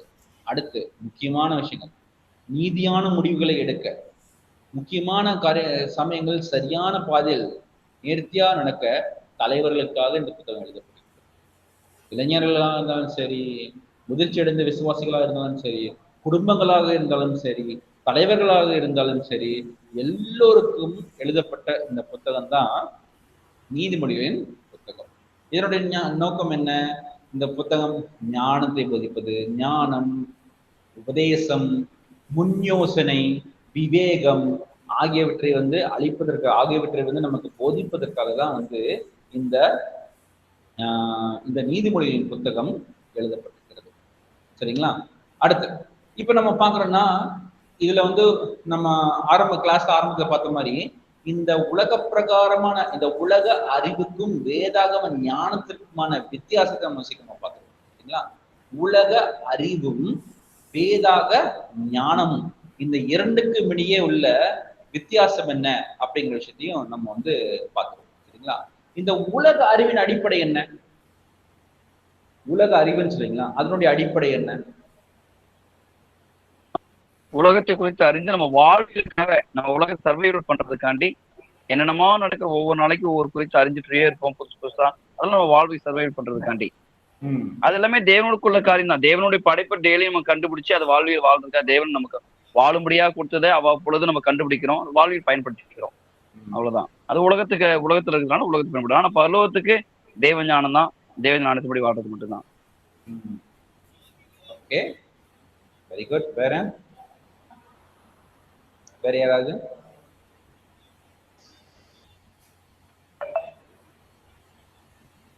ஓகே, அப்போ இந்த உலக அறிவின் அடிப்படைன்னு பார்த்தீங்கன்னு வச்சுக்கோங்களேன், ஒரு முறையான கல்வி. நான் என்ன படிச்சிருக்கேன், அவங்க அந்த இடத்துல அந்த டெக்னிக்கல் அதை படிச்சிருக்காங்க, இதை படிச்சிருக்காங்க, அவர்களுடைய இந்த கல்வி அறிவு, முறையான கல்வி அறிவு, மனித அனுபவம், இந்த ஸ்ட்ரீட் ஸ்மார்ட்னு சொல்லுவாங்க இல்லையா, அந்த மனித அனுபவம், அப்புறம் ஐக்யூ, இன்டெலிஜென்ட் பர்சன் சொல்லுவாங்கல்ல, ஐக்யூ, இவனோட ஐக்கியம் ரொம்ப அதிகம். இப்ப இதன் அடிப்படையில் தான் உலக அறிவு இருக்குது. ஆனால் வேதாகம ஞானம் எதன் அடிப்படையில் இருக்கிறது? கர்த்தருக்கு பயப்படுதலில் இருக்கிறது, ஆவிக்குரிய பகுத்தறிவில் இருக்கிறது. அதான் எதுல இருக்குன்னா இந்த வேதாகம ஞானம் எதன் அடிப்படையில் இருக்கிறது? கர்த்தருக்கு பயப்படுதலிலிருந்து இருக்கிறது. அப்போ இந்த உலக அறிவின் தன்மை என்ன? இந்த அறநெறிகள்னு சொல்லுவாங்கல்ல, எப்படி நம்ம வாழணும், எப்படின்னு, அதிலிருந்து இது பிரிக்கப்பட்டிருக்கு. அந்த அறநெறிகள், இவங்களுடைய உலக அறிவு, இந்த ரெண்டுக்கும் பெருசா கனெக்ஷன்ஸ் கிடையாது. ஆனால் தெய்வீக ஞானம் என்பது என்ன? நல்வாழ்வுக்கான தேவனுடைய வடிவமைப்பு, சரி எது தவறு எது அப்படின்னு இந்த பகுத்தறிகிற அந்த பகுத்தறிவு என்ன தெய்வீக ஞானத்தில் இருக்கிறது. தெய்வீக ஞானம் அதான் உலக ஞானத்துக்கும் உலக அறிவுக்கும் தெய்வீக ஞானத்துக்கும் உள்ள வித்தியாசம். உலக ஞானம் என்ன? அறநெறிகள் இருந்து அது முழுமையாக பிரிக்கப்பட்டிருக்கிறது. ஆனால் தெய்வீக ஞானம் என்ன இருக்கு? நல்வாழ்வுக்கான தேவனுடைய வடிவமைப்பு இது. அப்போ சரி மற்றும் தவறை பகுத்தறிகிற அந்த தன்மை அதுக்கு இருக்கிறது. அப்போ உலக அறிவினுடைய முடிவு என்ன? அதன் விளைவு என்ன? உலக அறிவு அந்த முறையான அவருடைய கல்வி, அவருடைய அந்த ஐக்யூ, அவர்களுடைய அனுபவம், இதன் அடிப்படையில் அறநெறிகளிலிருந்து பிரிந்திருக்கிற தன்மையுடைய அந்த உலக அறிவு தேவனில்லாத உலகளாவிய வெற்றியை தான் நோக்கி போய் அவர்களுக்கு ஒரு வெற்றி கிடைக்குது. ஆனா என்ன? தேவன் இல்லாத ஒரு உலக பிரகாரமான வெற்றி தான் அவங்களுக்கு கிடைக்குமே தவிர அதை தாண்டி அவர்களால என்ன கிடைக்கும்? அவர்கள் ஒன்றும் இது பண்ண முடியாது. ஆனால் இந்த தெய்வீக வேதாகம ஞானம் என்ன பண்ணுதுன்னா, கர்த்தருக்கு பயப்படுதலிலும் ஆவிக்குரிய பகுத்தறிவிலும் அடிப்படையில் இருந்து நல்வாழ்வுக்கான தேவன் நமக்கு வடிவமைத்து கொடுத்த இந்த சரி எது தவறது இந்த பகுத்தறிகிற அந்த தன்மையுடையதுதான் இந்த வேதாகம ஞானம். தேவனோடு உள்ள உறவில் இருந்து பிரிக்க முடியாத ஒரு உருமாற்றப்பட்ட டிரான்ஸ்ஃபார்ம்டு லைஃப்னு சொல்லுவாங்க இல்லையா, அந்த உருமாற்றப்பட்ட அந்த வாழ்க்கை தான் இந்த வேதாகம ஞானத்தின் என்னதுன்னா விளைவாக இருக்கிறது. உலக பிரகாரமான உலக அறிவிலிருந்து தேவன் இல்லாத ஒரு ஒரு உலகளாவிய வெற்றி, ஒரு உலகத்தில் உள்ள ஒரு வெற்றி. ஆனால் வேதாகம ஞானத்தினுடைய விளைவு என்ன? தேவனுடைய ஒரு நல்ல உறவு, அவரிடத்துல தேவனை விட்டு பிரிக்க முடியாத ஒரு நல்ல உறவு. இதன் மூலியமா என்ன நடக்குது? உருமாற்றப்பட்ட ஒரு வாழ்க்கை, இந்த டிரான்ஸ்ஃபார்ம்டு லைஃப், இந்த உருமாற்றப்பட்ட இந்த வாழ்க்கை, அதுதான் வந்து இந்த வேதாகம ஞானத்திலிருந்து நமக்கு தெரிகிறது. இப்போ இந்த நீதிமொழிகளின் புத்தகம் இது வந்து எப்படி கட்டமைக்கப்பட்டிருக்கிறது அப்படின்னு நம்ம பார்த்துடலாம். இப்போ பார்த்தீங்கன்னா இப்போ ஆரம்பத்துல ஞானம் மற்றும் மதியினத்தை குறித்து பெற்றோரின் விரிவான உபதேசம், அதான் வந்து அந்த ஓப்பனிங் சாப்டர்ஸ், அந்த சில என்ன சொல்றது, இந்த அதிகாரங்கள் வந்து எதை பத்தி பேசுதுன்னா ஞானம் மற்றும் மதியினம், அதாவது இதுதான் ஞானம், இது மதியினம் அப்படின்னு சொல்லி அந்த வேறு பிரித்து காட்டுகிறது. ஞானம் எது, மதியினம் எதுன்னு சொல்லி ஒரு பெற்றோர் தன்னுடைய பிள்ளைகளுக்கு வந்து போதிக்கக்கூடிய அந்த விரிவான உபதேசம் தான் வந்து நம்ம இந்த ஆரம்பத்தில் உள்ள இந்த அதிகாரங்கள் நம்ம பார்க்கிறோம். அப்புறம் இந்த புத்தகத்தோட மையப்பகுதி என்ன பார்க்கறோம்னா, இந்த புத்தகத்தோட மையப்பகுதி வந்து அன்றாட வாழ்க்கை குறித்து ஒரு தனித்தனி நீதிமொழிகள், அந்த அன்றாட வாழ்க்கைக்கு தேவையான நீதிமொழிகள் என்னென்ன விஷயங்கள், அந்த அன்றாட வாழ்க்கை குறித்தான நீதிமொழிகள் தான் வந்து நம்ம இந்த மையப்பகுதியில வந்து நம்ம பார்க்குறோம். இந்த ப்ராவர்ப்ஸ் ஒவ்வொன்றா நம்ம பார்க்குறோம். கடைசி பகுதி நம்ம என்ன பண்ணிருக்கோம்னா பிற ஞானங்களின் தொகுப்புகள் மற்றும் தலைமைத்துவத்தை குறித்தான ஒரு சிறப்பு உபதேசங்கள். ஆரம்பத்தில் என்ன பார்க்கிறோம், என்னது இந்த ஞானம் மதியினத்தை குறித்து பெற்றோரின் விரிவான உபதேசம். மையப்பகுதியில் என்ன பார்க்கறோம்னா அன்றாட வாழ்க்கை குறித்தான தனித்தனி நீதிமொழிகள். ஆனால் இறுதி பகுதிக்கு வரும்போது பிற ஞானிகளின் தொகுப்புகள் மற்றும் தலைமைத்துவத்தை குறித்தான ஒரு சிறப்பு உபதேசங்களை வந்து உள்ளடக்கியது தான் வந்து இந்த நீதிமொழிகள் புத்தகம். இப்ப நீங்க வந்து நீங்க ஒரு ஒரு ஒரு தலைமைத்துவ ஊழியத்தில் நீங்க இருக்கிறீர்கள் அப்படின்னா நீங்க என்ன பண்ணலாம்னா அந்த நீதிமொழிகளின் அந்த கடைசி பகுதிகள் நீங்க எடுத்து பார்த்தீங்கன்னா எப்படி ஒரு தலைமைத்துவத்தில் இருந்து ஒரு தலைவர்களுக்கான அந்த தலைமைத்துவத்தை குறித்தான சிறப்பு உபதேசங்களை வந்து இந்த நீதிமொழிகளின் இறுதி பக்கங்களில் வந்து நீங்க வந்து பெற்றிருக்கோம். இப்போ இதுல இந்த முதல் பகுதி என்ன பார்க்கிறோம், ஞானத்திற்கும் மதியினத்திற்கும் உள்ள வேறுபாடு தான் நம்ம ஆரம்பத்தில் பார்க்கிறோம். எப்படி அந்த ஓப்பனிங் சாப்டர் சொல்றாங்கன்னா முதல் உள்ள சில அதிகாரங்கள், அதாவது நீதிமொழிகள்லாம் ஆரம்ப அதிகாரங்கள்ல நம்ம பார்க்கக்கூடிய விஷயம் என்னன்னா இதுதான் ஞானம், இதுதான் மதியினம் அப்படின்னு சொல்லி பெற்றோர்களின் இந்த உபதேசம் இருக்கு இல்லையா, அதுதான் நம்ம அந்த கான்ட்ராஸ்ட், அதுதான் வந்து நம்ம இந்த இடத்துல பார்க்கிறோம். அப்படி பார்க்கும்போது என்ன பார்க்கிறோம், ஒரு ஞானவான் எப்படி இருக்க போறான், ஞானவானின் செயல்கள் எப்படி இருக்க போகிறது, அதனுடைய விளைவு எப்படி இருக்க போகிறது, அதான் பார்க்கிறோம். ரெண்டாவது என்ன, ஒரு மூடனுடைய செயல்கள் எப்படி இருக்கிறது, அதன் விளைவு எப்படி இருக்கு, இதுதான் நம்ம பார்க்கிறோம். இப்ப ஞானவான் எப்படி இருக்கான், ஞானவானின் செயல்கள் எப்படி இருக்க போகுது, ஒரு ஞானவனுடைய செயல்கள் தேவனுக்கு பயப்படுகிறான் இருக்கிறான். ஞானவன் என்ன பண்றான், தேவனுக்கு பயந்தவனா இருக்கிறான். ரெண்டாவது என்னன்னா ஞானவான் உபதேசத்தை தேடுகிறான், ஞானவான் இச்சையடக்கம் உள்ளவனா இருக்கிறான். இப்போ திரும்ப வந்து எப்படி நான் ஒரு ஞானி ஆகிறது அப்படின்னு சொல்லி நீங்க கேட்டீங்கன்னா நீங்க இந்த சில டீச்சிங் வச்சே நீங்க தெரிஞ்சுக்கலாம். எப்படி, ஒன்று, நீங்க வந்து தேவனுக்கு பயப்பட்டு இருக்க வேண்டும், உபதேசத்தை தேடணும். உபதேசம் என்ன பண்ணணும்னா தேடணும்.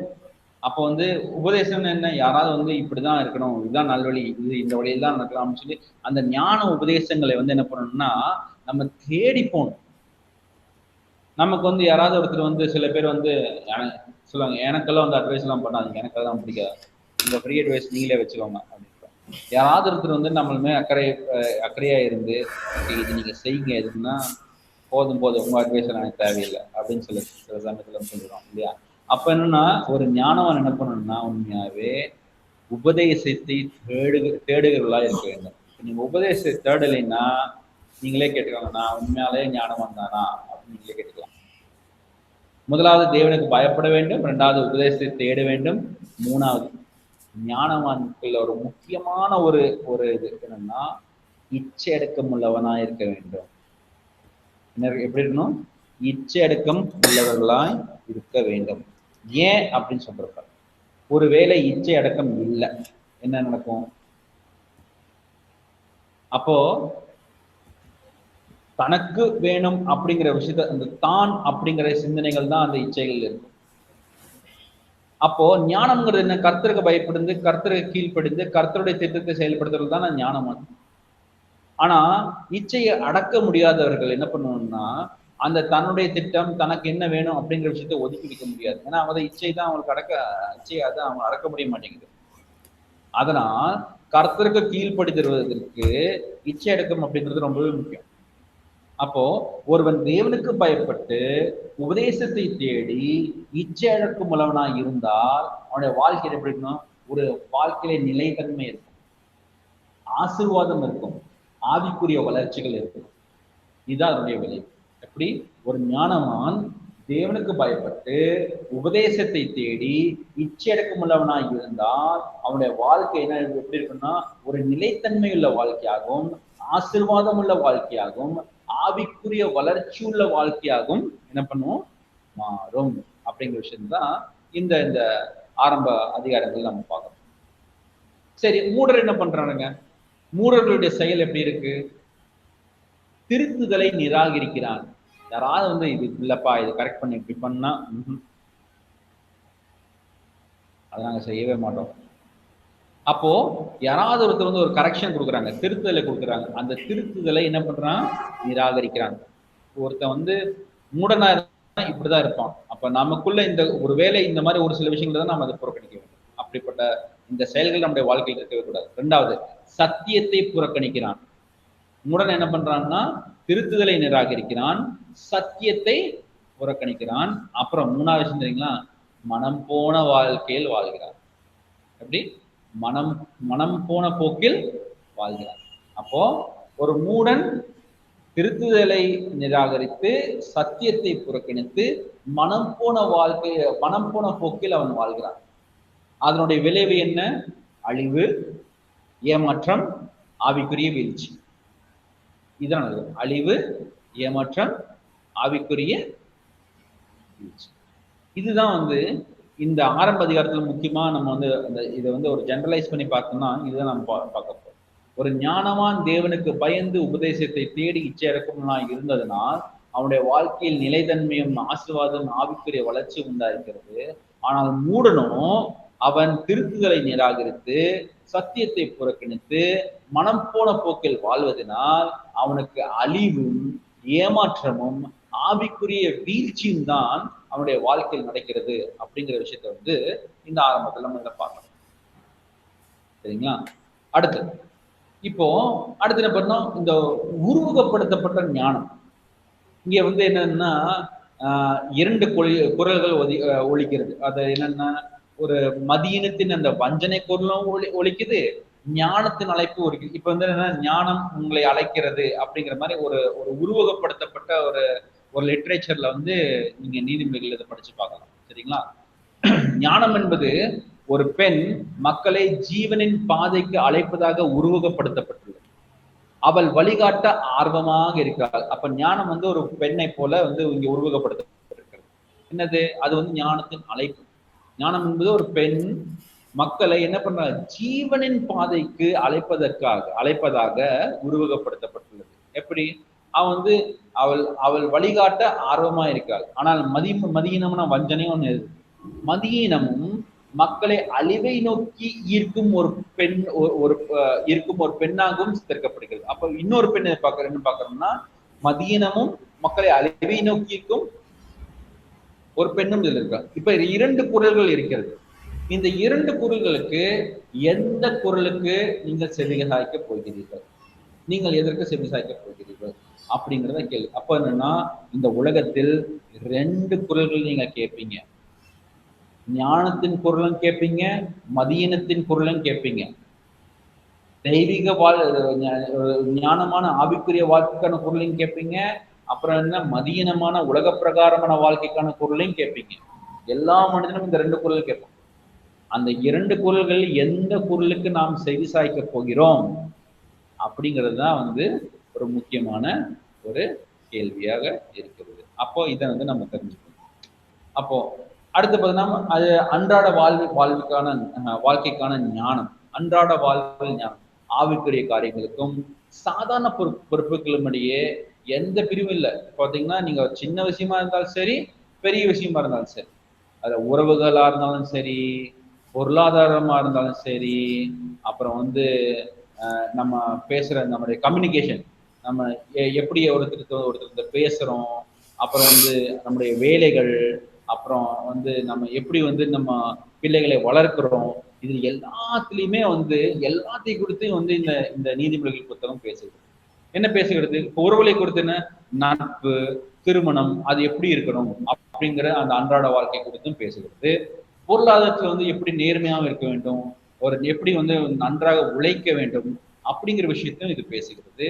அப்புறம் வந்து நம்முடைய எப்படி நம்ம ஒருத்தர் நம்ம வந்து உரையாடல் எப்படி பேசுறோம், நம்முடைய நாவை கட்டுப்படுத்தலை குறித்தும் இந்த இந்த நீதிமொழிகள் பேசுகிறது. நம்முடைய கடின உழைப்பு எப்படி ஒழுக்கமாக இருக்க வேண்டும், எப்படி கடின உழைப்பு நம்ம போட வேண்டும் அப்படிங்கிற விஷயத்தையும் பேசுகிறது. அப்புறம் பார்த்தோன்னா பிள்ளைகளை ஞானத்தில் எப்படி நம்ம நடத்துகிறோம், பிள்ளைகளை ஞானத்தில் எப்படி நாம் நடத்துகிறோம் அப்படிங்கிறத பத்தியும் வந்து இந்த நீதிமொழிகள் வந்து நம்ம பார்க்குறோம். ஆரம்பத்துல வந்து ஆரம்ப அதிகாரங்கள் என்ன பார்க்குறோம், எப்படி வந்து இந்த இந்த ஞானமும் மதியனமும் எப்படி செயல்படுது, ஞானமான மூடர் எப்படி இருக்குது, அதுக்கப்புறம் இந்த 2 பெண்களாகவும் உருவகப்படுத்தப்பட்ட ஞானமும் மதியனமும், அப்புறம் பார்த்தீங்கன்னா அன்றாட வாழ்க்கைக்கான இந்த இந்த உபதேசங்களை வந்து நம்ம வந்து இந்த இதுல பார்க்குறோம், நீதிமொழிகள் புத்தகத்தில் பார்க்குறோம். அப்போ வந்து என்ன பண்ணணும்னா, இப்போ நம்ம வந்து என்ன பண்ணணும்னா கிறிஸ்துவ சீஷத்துவமும் இப்போ ஒரு குணாதிசய உருவாக்கம். அப்போ என்னன்னா நம்ம வந்து இந்த டிசைபிள்ஷிப் அந்த கேரக்டர் ஃபார்மேஷன் அப்படின்னு சொல்லுவாங்க. அப்போ சீஷத்துவம் என்பது வெறும் இறையியல் அறிவை பெற்றுக்கொள்வது மட்டும் கிடையாது. இயேசு கிறிஸ்து இப்ப இயேசு கிறிஸ்துவ பத்தி நம்ம வலியுறுத்திய அந்த இயேசு கிறிஸ்து என்ன சொன்னாரு, இப்போ வந்து ஒருத்தர் வந்து யூ ஹேவ் டு ஒபே, அதாவது அவர் கீழ்ப்படுதலை வலியுறுத்துகிறார் இல்லையா. இயேசு கிறிஸ்து வலியுறுத்திய இந்த கீழ்ப்படிதல், நேர்மை, அப்புறம் வந்து நீதியான வாழ்க்கை, அது வந்து நம்முடைய வாழ்க்கையில் உருவாக்குறது தான் வந்து சீஷத்துவம்னு சொல்றது. சில பேர் சீஷத்துவம்னா என்ன நினைச்சாங்கன்னா, போய் பைபிள் ஸ்டடியில உட்காந்தா அப்போ இந்த சொல்லிக் கொடுப்பாங்க, இந்த நியூ டெஸ்டமென்ட் ஓல்டு டெஸ்டமென்ட்லாம் சர்ச்சில் சொல்லிக் கொடுப்பாங்க, அதுக்கப்புறம் டிசைபிள்ஷிப் முடிஞ்சிச்சு அப்படின்னுவோம். இல்லை, என்னன்னா கீழ்ப்படுதலும் நேர்மையும் நீதியான வாழ்க்கையும் வந்து என்ன பண்றதுன்னா அதை வலியுறுத்துவது, அதை உருவாக்குவது தான் வந்து தன்னுடைய வாழ்க்கையை உருவாக்குறது தான் வந்து சீஷத்துவம் அப்படின்னு சொல்றாரு, அந்த டிசைபிள்ஷிப் அப்படின்னு சொல்றாங்க சீஷத்துவம். அப்போ வந்து அன்றாட வாழ்க்கையில நம்ம வந்து இந்த இந்த நீதிமொழிகளை நம்ம பயன்படுத்தி அந்த சீஷத்துவத்துக்கும் நம்மளை வந்து என்ன பண்ண உருவாக்கி கொள்வதற்கும் பயன்படுத்திக்கலாம், நீதியான முடிவுகளை எடுப்பதற்கும் நம்ம இதை பயன்படுத்திக்கலாம். அப்ப தெய்வீக குணாதிசயத்தை நாம் புரிந்து கொள்வதற்கும் வேதாகம சத்தியத்தை உணர்ந்து கொள்வதற்கும் இந்த நீதிமொழிகள் வந்து நமக்கு வந்து மிகவும் உதவியா இருக்கிறது. சரிங்களா? இப்ப வந்து இப்ப ஞானம் அது வந்து ஒரு வாழ்க்கை முறை. எப்படி பாத்தீங்கன்னா, இப்போ இந்த ஞானத்தின் அஸ்திபாரம் என்ன? கர்த்தருக்கு பயப்படுது, அதுதான் அஸ்திவாரம். அதனுடைய தூண்கள் என்ன? அன்றாட நீதியான முடிவுகள். நான் சொன்ன பார்த்தீங்கன்னா, ஒவ்வொரு நாளும் நீங்க வந்து முடிவுகள் எடுக்க போறீங்க இல்லையா, அந்த உங்களுடைய முடிவுகள் எப்படி இருக்க போகுது? அன்றாட நீதியான முடிவுகள், டெய்லி நீங்க எடுக்கிற டெசிஷன்ஸ் எதுல இருந்து வரும்? கர்த்தருக்கு நீங்க பயப்படுதல், அதுதான் அஸ்திவாரம். அது உங்களுடைய தூண்கள் என்ன? அன்றாட நீதியான முடிவுகள். அதனுடைய கிரீடம் என்ன? ஆவிக்குரிய முதிர்ச்சி மற்றும் நல்வாழ்வு. இதுதான் வந்து நம்முடைய அஸ்திவாரம், தூண்கள், அதனுடைய கிரீடம். அப்ப இந்த இதுதான் வந்து ஞானமான ஒரு வாழ்க்கை முறை. சுருக்கமா சொல்ல போனா ஒரு ஞானமான வாழ்க்கை முறையை வந்து சுருக்கமா சொல்ல போனா என்ன பண்றோம்? இது வந்து கர்த்தருக்கு பயப்பட்டு அன்றாட வாழ்க்கையில் நீதியான முடிவுகளை எடுக்கும் போது நமக்கு ஆவிக்குரிய முதிர்ச்சியும் மற்றும் நம்முடைய நல்வாழ்வை நம்ம பெற்றுக்கொள்கிறோம். அப்ப நீதிமொழிகள் என்பது வெறும் விதிகள் பட்டியல் இல்லை. சில டைம் வந்து நீதிமொழிகள் வந்து கலெக்ஷன் ஆஃப் இந்த பழமொழிகள் போல இருக்க சொல்லிங்கன்னா அந்த பழமொழிகளை ஒன்னா வச்ச புக்கு தான் அது அப்படின்னு நினைக்கிறாங்க. இது அது கிடையாது, அது மட்டும் கிடையாது. இது வந்து நீதிமொழிகள் வெறும் விதிகளுடைய அந்த அந்த லிஸ்ட் கிடையாது. அது என்னது? தேவனுக்கு பயப்படுகிற இந்த பயத்தின் அடிப்படையில் அன்றாட முடிவுகள் மூலம் உருவாக்கப்படும் ஒரு உருமாற்றப்பட்ட வாழ்க்கை, த டிரான்ஸ்ஃபார்ம்டு லைஃப். அப்படிப்பட்ட அந்த உருமாற்றப்பட்ட வாழ்க்கை முறைக்கு ஒரு அழைப்பு தான் இந்த நீதிமொழிகள் புத்தகம். நீதிமொழிகள் புத்தகம் நம்ம எல்லாத்தையும் அழைக்கிறது. என்ன அழைக்கிறது அப்படின்னு கேட்டோம்னா, நமக்கு வந்து தேவனுக்கு பயப்பட்டு அன்றாட முடிவுகளில் மூலம் நம்முடைய வாழ்க்கை உருமாற்றப்படும். பார்த்தீங்களா, அந்த உருமாற்றத்துக்கான அந்த வாழ்க்கை இருக்குல்ல, அந்த வாழ்க்கைக்கான அந்த அப்படிப்பட்ட ஒரு வாழ்க்கை முறைக்கான ஒரு இன்விடேஷன், ஒரு அழைப்பு தான் இந்த இந்த நீதிமொழிகளின் புத்தகம். சரி, இப்போ கடைசியா வந்து நம்ம என்ன பார்க்கலாம்னா, இந்த ஊழியத்தில் வந்து நீதிமொழிகளின் புத்தகங்களின் பங்கு என்ன அப்படின்றது பார்ப்போம். சரிங்களா? இன்னும் அடுத்த கிளாஸஸ்ல அடுத்த வாரத்துல இன்னும் நீதிமொழியை கொடுத்து இன்னும் சில விஷயங்களை நம்ம பார்ப்போம். இன்றைக்கு வந்து இந்த ஊழியத்தில் நீதிமொழிகளின் பங்கு என்ன அப்படிங்கிற விஷயத்தை பார்த்து இன்னைக்கு நம்ம முடிச்சலாம். சரிங்களா? நீதிமொழிகள்ல வந்து என்ன பண்ணலாம், நம்ம வந்து தனிநபரின் அன்றாட போராட்டங்களுக்கும் நம்ம என்ன பண்ணலாம், வேதாகம தீர்வுகள் நம்ம கொடுக்கலாம். அதாவது என்ன பண்ணலாம்னா, ஊழியக்காரர்கள் வந்து நீதிமொழிகள் மூலமா வந்து ஆலோசனைகளை வழங்க முடியும். ரெண்டாவது, சமாதானத்தையும் நேர்மையும் நிலைநாட்டுதல் அப்படின்னு பிரச்சனைகளை தீர்க்கலாம். நமக்கு சரியான ஆலோசனை வழங்கவும், பிரச்சனைகளை தீர்க்கவும், அப்புறம் சரியான வழிகாட்டுதலை கொடுக்கவும், அப்போ வந்து விசுவாசிகளுக்கு வந்து மெய்ஞானத்தில் அவர்களை வழிநடத்தவும் இந்த நீதிமொழிகள் வந்து நமக்கு என்ன பண்ணுதுன்னா பயன்படுகிறது.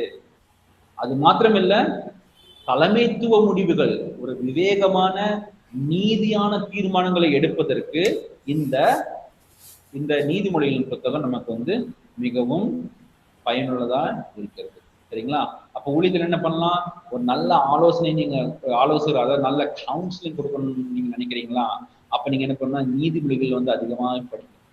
உங்க ஊழியத்தில் நீங்க நிறைய பேருக்கு நல்ல ஆலோசனைகள் நீங்க கொடுக்க முடியும். ஒரு தனிநபர்களுடைய அன்றாட போராட்டங்களுக்கு நீங்க வேதாகம தீர்வுகளை நீங்க கொடுக்க முடியும். பிரச்சனைகளை தீர்த்து வைக்க முடியும். சமாதானத்தையும் நேர்மையும் வந்து நீங்க நிலைநாட்டுவீங்க.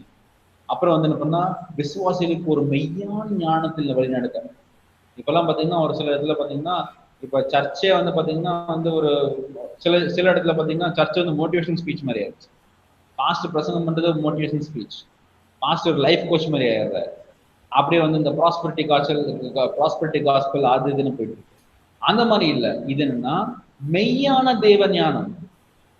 சும்மா இந்த உலக பிரகாரமான இந்த மோட்டிவேஷன் ஸ்பீச் எல்லாம் கிடையாது. ஒரு மெய்யான ஞானத்தில் நீங்க உங்களுடைய சபையின் சீஷர்களை வழிநடத்துவதற்கு இந்த நீதிமொழிகள் புத்தகம் உங்களுக்கு மிகவும் பயனுள்ளதா இருக்கும். அது மாத்திரமல்ல, தலைமைத்துவ முடிவுகள், விவேகமான நீதியான தீர்மானங்களை எடுக்க உங்களுக்கு இந்த புத்தகங்கள் வந்து பயன்படுது. இப்போ திரும்பவும் இதெல்லாம் படிச்சதுக்கு அப்புறம் இந்த கேள்விகளை திரும்பி நீங்க ஒரு தடவை நீங்க ஆசைப்பட்டு பாருங்க. வேதாகம ஞானம், உலக அறிவு, உலக கல்வி, எப்படி இந்த இந்த இந்த இரண்டுக்கும் வித்தியாசம் என்ன அப்படின்னு நீங்க அறிந்து கொள்ளுங்க. கர்த்தருக்கு பயப்படுதல் என்ன, ஞானத்தின் அஸ்திவாரம். ஏன் அப்படிங்கிற விஷயத்தை நம்ம பார்த்தோம் இல்லையா? தனிப்பட்ட இப்ப பாத்தீங்கன்னா வந்து நீதிமொழிகள் வந்து குறிப்பிடும் பல விஷயங்கள் வந்து நீங்க நீதிமொழிகள் வந்து குறிப்பிட்டிருக்கு. இப்போ வந்து இந்த பெற்றோர்கள் வந்து பிள்ளைகள் சொல்ற மாதிரி எது ஞானம், எது மதியினம், அன்றாட வாழ்க்கைக்கான இந்த இந்த நீதிமொழிகள், அப்புறம் தலைமைத்துவத்துக்கான இந்த இந்த உபதேசங்கள், இதெல்லாம் இருக்கு. இதுல எந்தெந்த விஷயங்களை எடுத்து நீங்க வந்து உங்களுடைய ஊழியத்துக்கு நீங்க பயன்படுத்தலாம், பல விஷயங்களை எடுத்து நீங்க ஊழியத்துக்கு பயன்படுத்தலாம் இல்லைன்னா, அதை குறித்து சிந்தித்து பாருங்க. இப்போ இன்னைக்கு இந்த சிந்தனைகளுடன் இன்றைக்கான வகுப்பை வந்து நம்ம நிறைவு செய்யலாம். நம்ம அடுத்த வாரம் திரும்ப வந்து நீதிமொழிகளிலிருந்து இன்னும் சில காரியங்களை நம்ம கற்றுக்கொள்ள போகிறோம். அதை நம்ம முடித்ததுக்கு அப்புறம் அடுத்து புத்தகங்கள், பிரசங்கி புத்தகத்துக்கு நம்ம போவோம். சரிங்களா? ஓகே. Any question? யாருக்காச்சும் கேள்வி இருக்கா?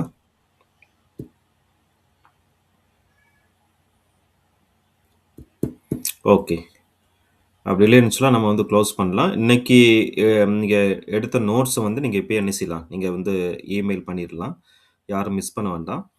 ஓகேங்களா? நான் அதை ஃபாலோ பண்ணிட்டு இருக்கிறேன், நீங்கள் அதை கரெக்டாக வந்து செஞ்சுருங்க.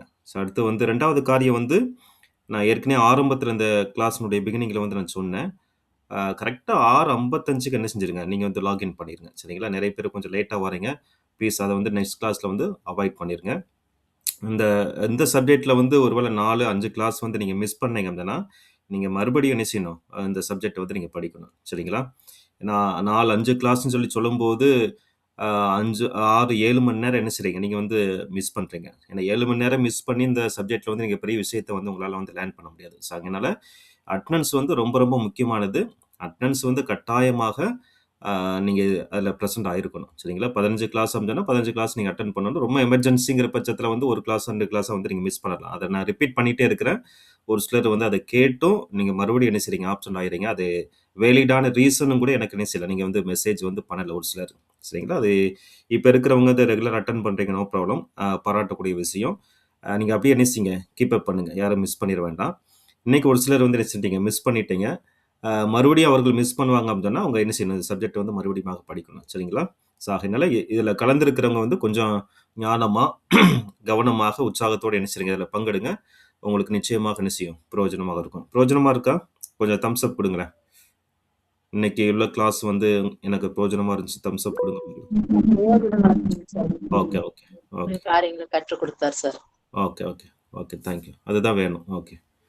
ஓகே, நம்ம ஜெபம் பண்ணலாம். சரிங்களா? ஜெபம் பண்ணி முடிச்சிடலாம். நேசிக்கிற பிதாவே, இந்த வேலைக்காக நாங்கள் நன்றி செலுத்துகின்றோம். இந்த நேரத்தை எங்களுக்கு நீர் பிரயோஜனமாக மாற்றி தந்தீர். கர்த்தாவே, இந்த நீதிமொழிகள் புஸ்தகத்திலிருந்து நாங்கள் அநேக விஷயங்களை நாங்கள் கற்றுக்கொண்டோம். உமக்கு நாங்கள் ஸ்தோத்திரம் செலுத்துகிறோம் ஆண்டவரே. இதை கற்றுக்கொண்டது மாத்திரமல்ல, எங்களுடைய வாழ்க்கையில நாங்கள் அபியாசப்படுத்தவும், எங்களுடைய சபைகளில, எங்களுடைய குடும்பங்களில இந்த சத்தியத்தை நாங்கள் எடுத்து பேச கர்த்தர் கிருபை செய்யணுமா நாங்கள் செபிக்கிறோம் கர்த்தாவே. நடத்தின ஆசிரியருக்காக நாங்கள் நன்றி செலுத்துகின்றோம். அது மாத்திரமல்ல, கல்லூரிக்காக நாங்கள் நன்றி செலுத்துகின்றோம். இதன் மூலமாக கர்த்தாவே அநேக மக்கள், அநேக மாணவர்கள் கர்த்தாவை பயனடையத்தக்க வகையில் கர்த்தாவே இதை பயன்படுத்தி வருகிறீர். உமக்கு நாங்கள் ஸ்தோத்திரம் செலுத்துகிறோம் ஆண்டவரே. ஜெபங்களை கேட்டதுக்காக நாங்கள் நன்றி செலுத்துகின்றோம். இயேசுவின் மூலம் ஜெபிக்கிறோம் ஜீவனுள்ள நல்ல பிதாவே. ஆமென். Thank you all. Thank you so much. Okay. Thank you, sir. Thank you, brother. Good night, sir. Thank you. Praise the Lord. Thank you.